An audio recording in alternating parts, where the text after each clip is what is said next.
I wasn't doing anything special that night. Just TV, half a pizza from yesterday, and a room too quiet to feel comfortable. Around midnight, I paused the show and went to the kitchen for leftovers. The fridge light hit me in the face, and the cold air felt good. I grabbed the box, popped it open, and took a bite straight from it. As I turned to head back, I saw something out of place in the living room. There was a husky on the couch. Big, muscular, gray and white. Thick coat, head straight, eyes locked on me. I stopped walking. I hadn't heard anything. No bark, no scratching. I didn't even own a dog. I just sat there looking. I didn't move at first, just stood there in the hallway between the kitchen and the living room, holding the pizza box. The dog didn't blink, didn't twitch. Its breathing wasn't visible. Nothing about it moved at all. I set the box on the kitchen counter and slowly reached toward the drawer where I kept a heavy flashlight. When I turned back, the dog was still there, but now it was sitting more upright, almost too straight, like it wasn't built to sit the way dogs do. I tried to think logically. Maybe the door had been unlocked and it wandered in, but I knew that wasn't true.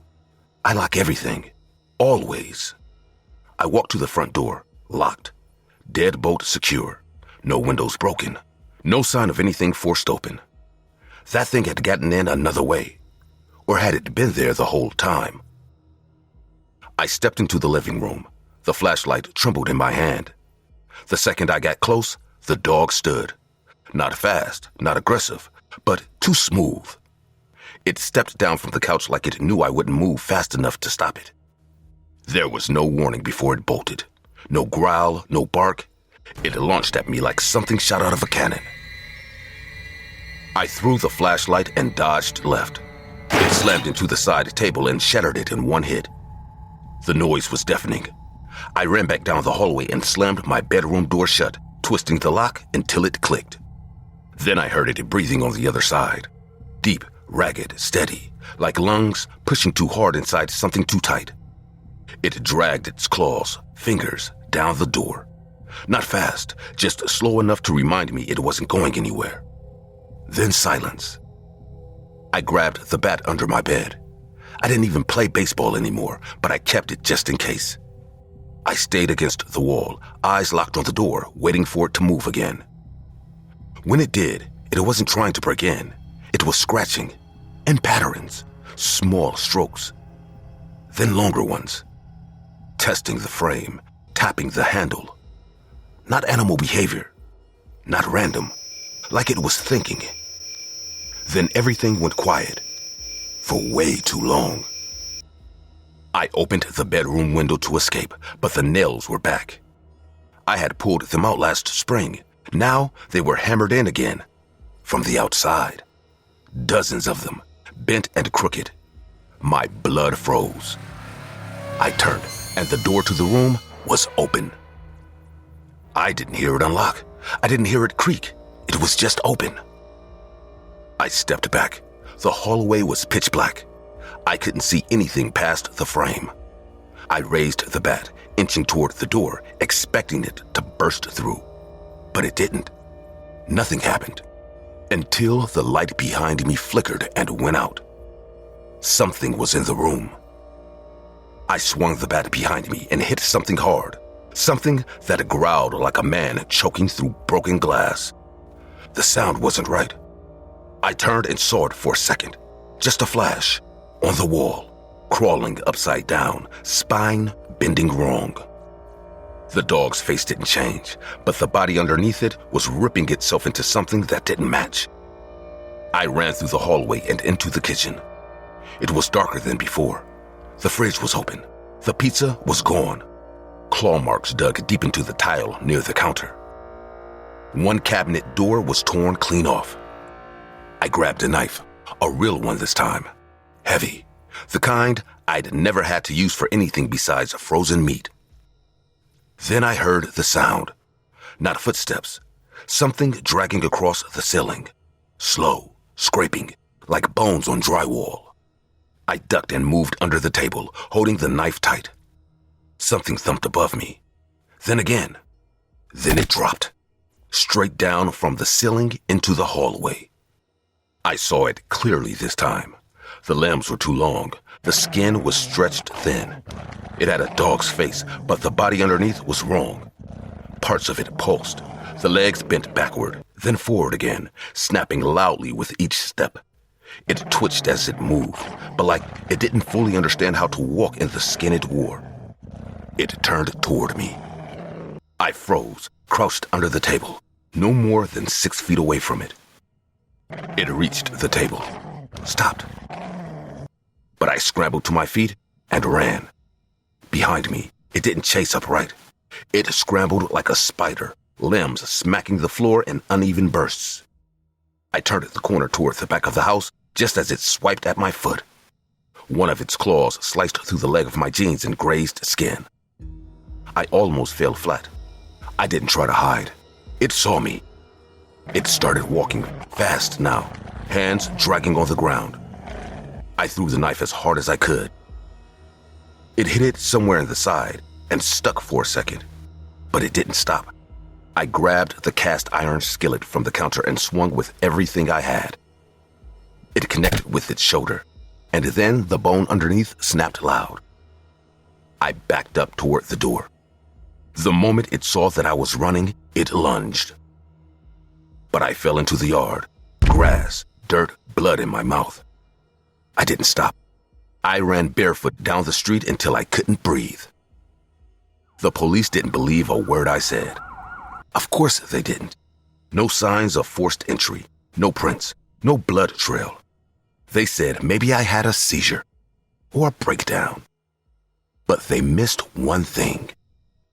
On the couch, in the exact spot where it had been sitting, was a single tuft of fur, coarse, gray and white, still warm.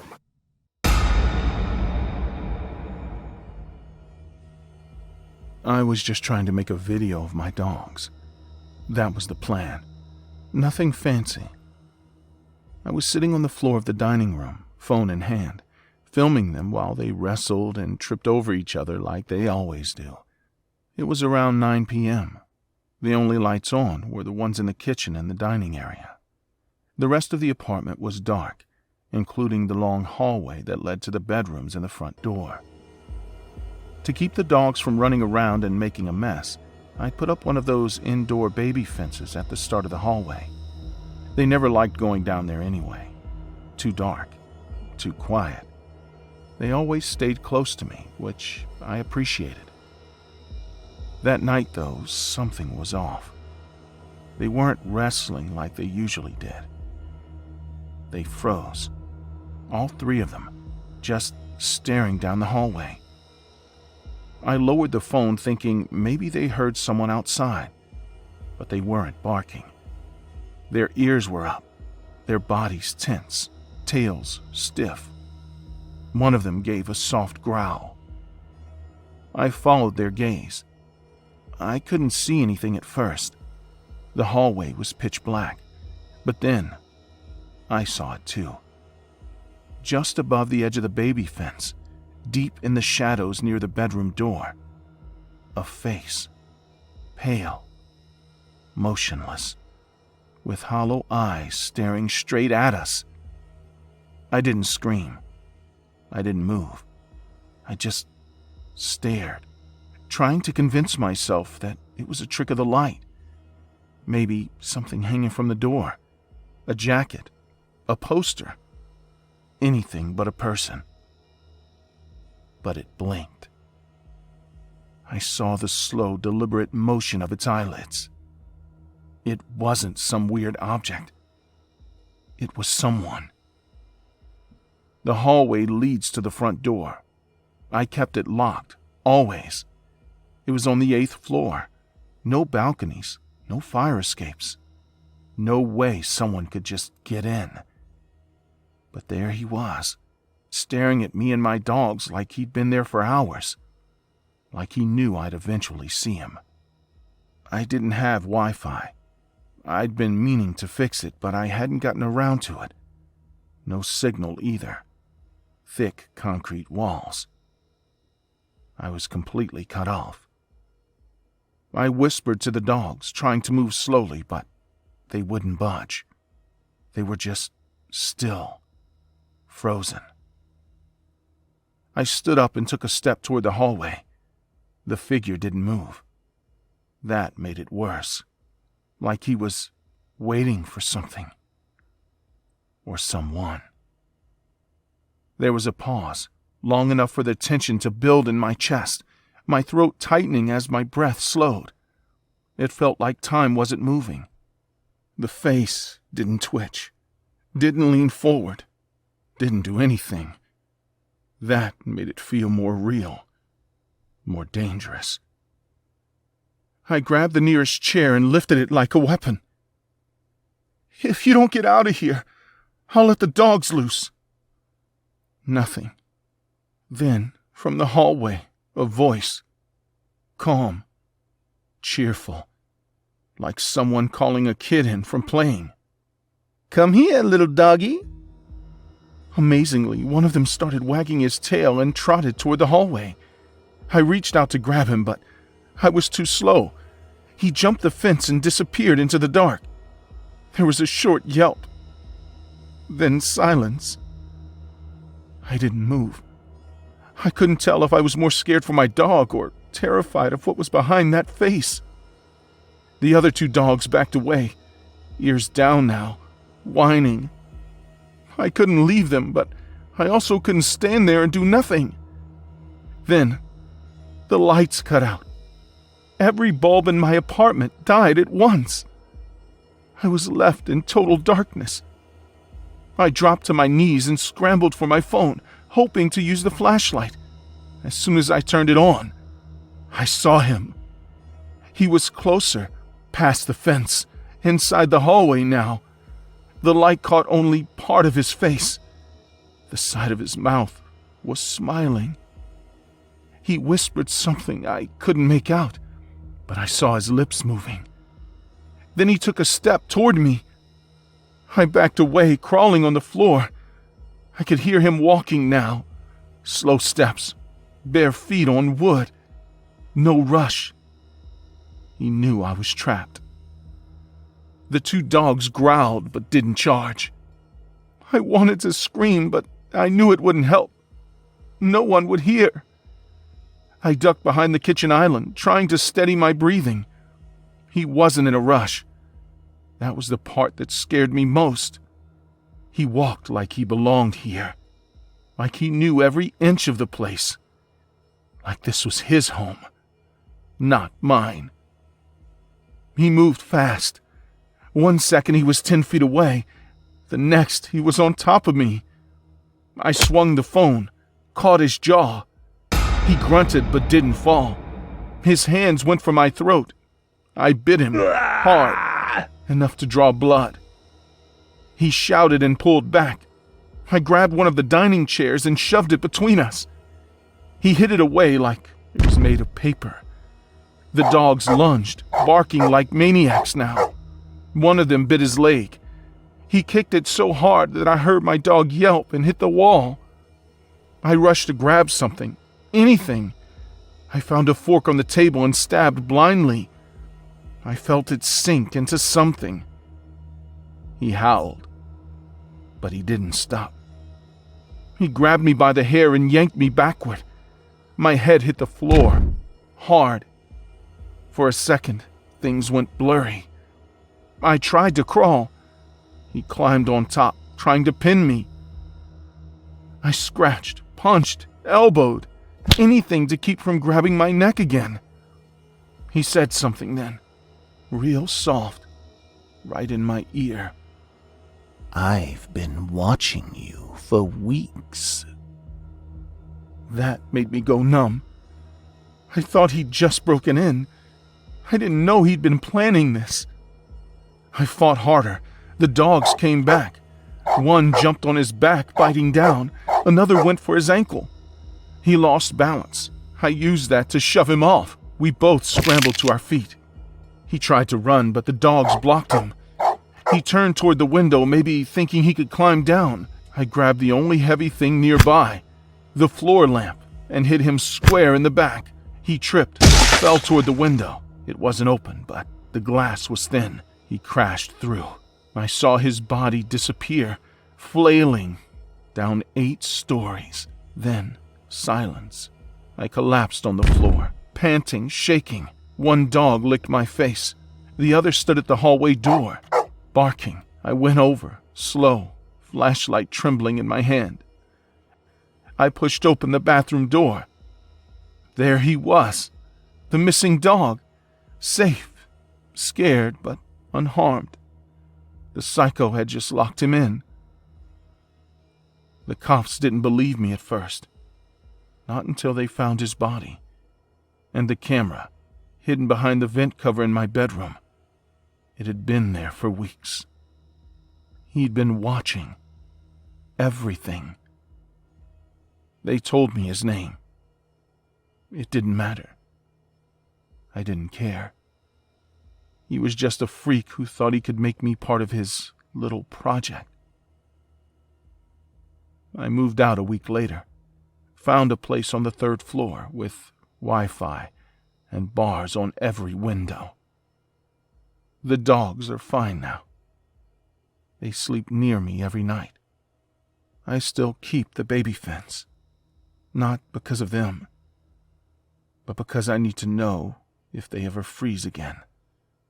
If they ever stare at the hallway like they did that night, I'll be ready.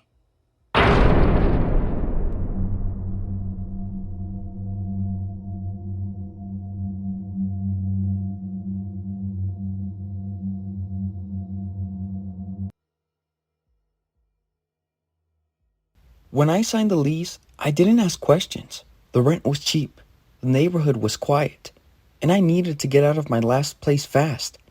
It was 1-story house, nothing special. 2 bedrooms, an old heater, walls the color of wet sand.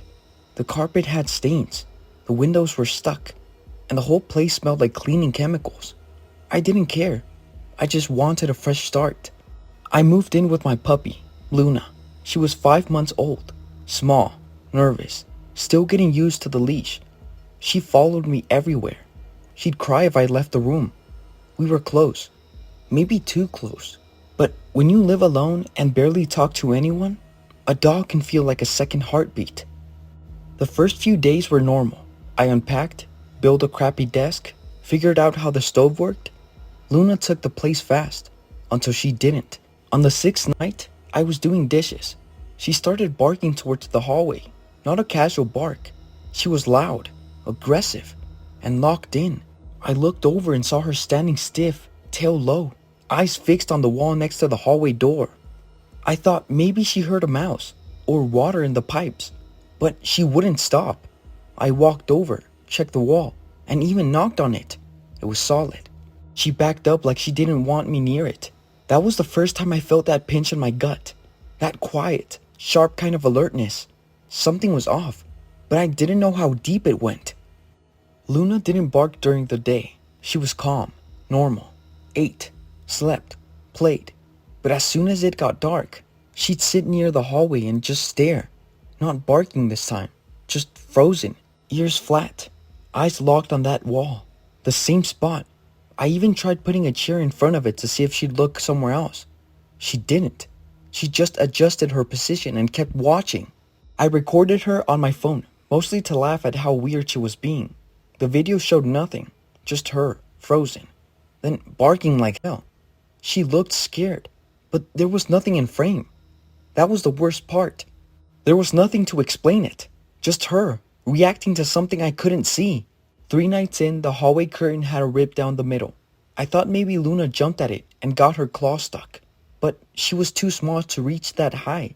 It looked like it had been cut, straight, from top to bottom. I touched the edges. They were clean, not torn, not chewed. That same night, I heard it.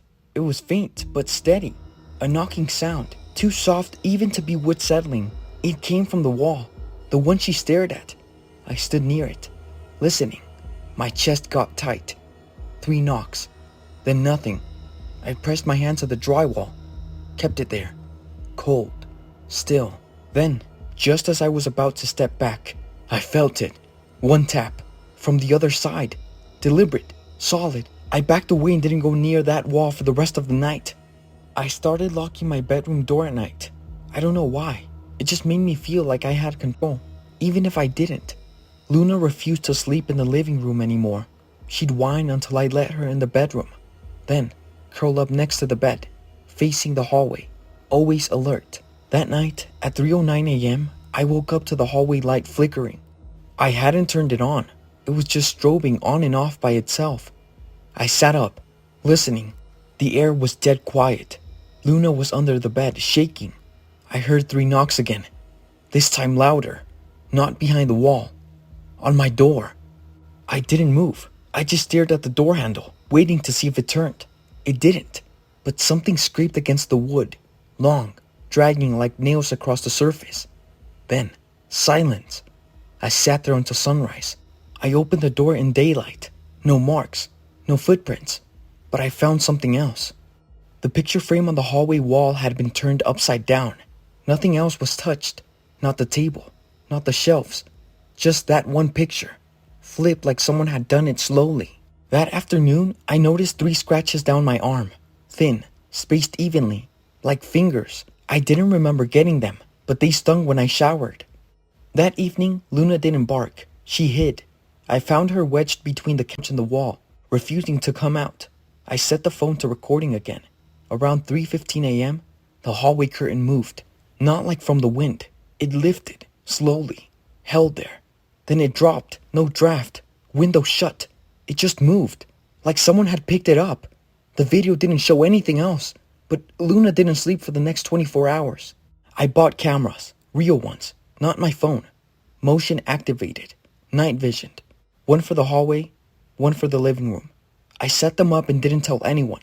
I didn't want advice. I didn't want comfort. I wanted proof. The first night, the footage glitched.